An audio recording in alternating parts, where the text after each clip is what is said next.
In the past few weeks, you've been using cross-validation to estimate training error, and you have validated the selected model on a test data set.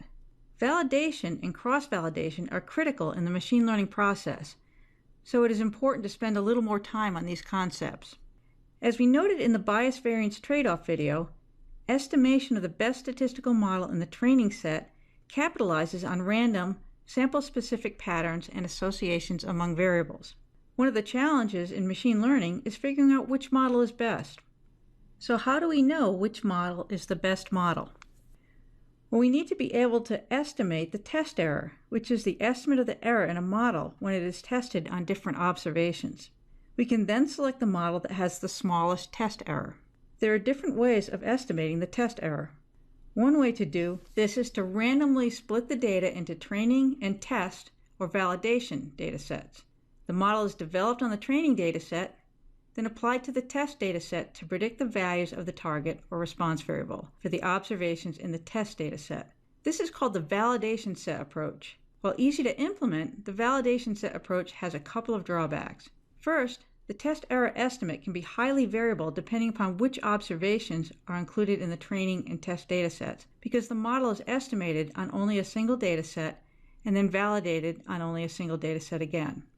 Second, because we end up splitting the observations into two data sets, the model is developed on only a subset of the data. Statistical methods generally perform worse when there are fewer observations, leading to greater estimation error in the training data set, which leads to poor performance of the statistical model in the test data set.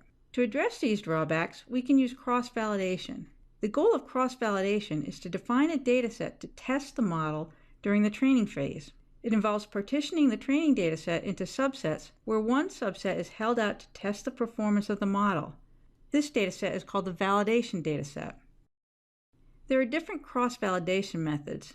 The leave one out cross-validation method holds out one observation from the training set for validation.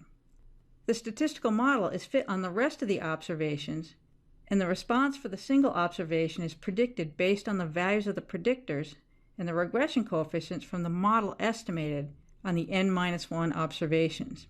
Then, the process is repeated by holding out a different observation for validation and training the data on the other observations. Because the test error is based on only a single observation, it is highly variable and is, therefore, a poor estimate of the true test error.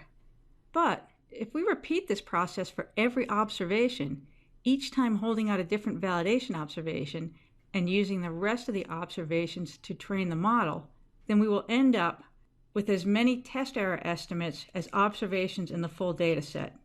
These individual test error estimates can be averaged to get an overall test error estimate.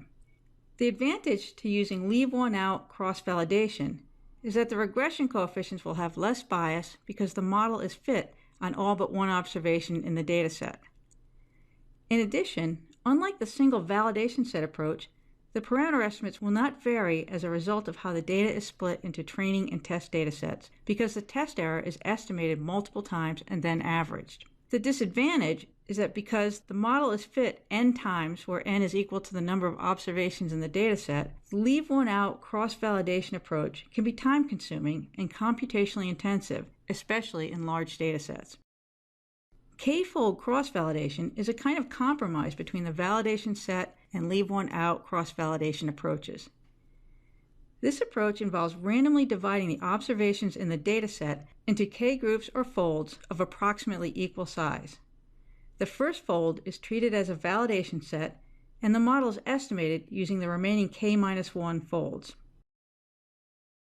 Then, the error for each of the folds is averaged, where the model with the smallest amount of error is selected.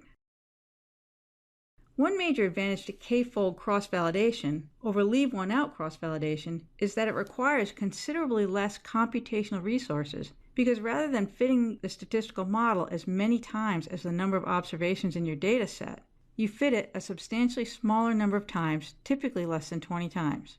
Some statistical learning methods have computationally intensive fitting procedures, and data sets can have an extremely large number of observations.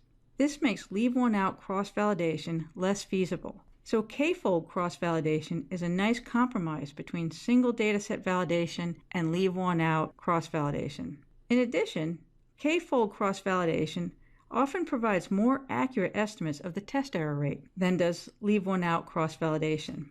Again, this has to do with the bias-variance trade-off. We know that the single validation set approach can overestimate the test error rate because the training set will have only a proportion of the number of observations in the full data set. In the leave one out cross-validation approach, the training data set will have only one less observation than the full data set, so it can provide essentially unbiased estimates of the test error rate. The leave one out cross-validation approach is actually superior for providing less biased estimates of the test error rate. In the leave one out cross-validation approach, the training data set will have only one less observation than the full data set, so it can provide essentially unbiased estimates of the error rate. The leave one out cross-validation approach is actually superior for providing less biased estimates of the test error rate. But bias is not the only thing we're concerned about. We are also concerned about variance. When it comes to having less variance in estimating the test error rate, the Kfold approach is superior to the leave one out cross-validation approach. Leave one out cross-validation has higher variance than does Kfold cross-validation. This is because in leave one out cross-validation, the N-1 training datasets contain pretty much the same observations each time. As a result, the estimates calculated in each cross-validation sample will be highly correlated with each other, and the mean of these highly correlated estimates will have greater variance.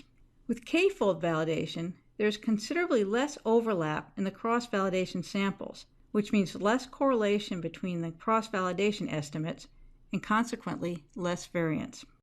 For many statistical methods, cross-validation is easily conducted with procedures or functions that will do it automatically. We just need to specify the type of cross-validation.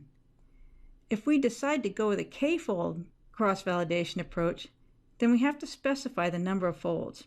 The number of folds can vary, but you will typically see Kfold cross-validation with k equals 5 or k equals 10. There is a bias-variance trade-off associated with the choice of how many folds to specify in Kfold cross-validation. Using k equals 5 or k equals 10 has been found to estimate test error rate with low bias and variance. That is why these values of k are often used.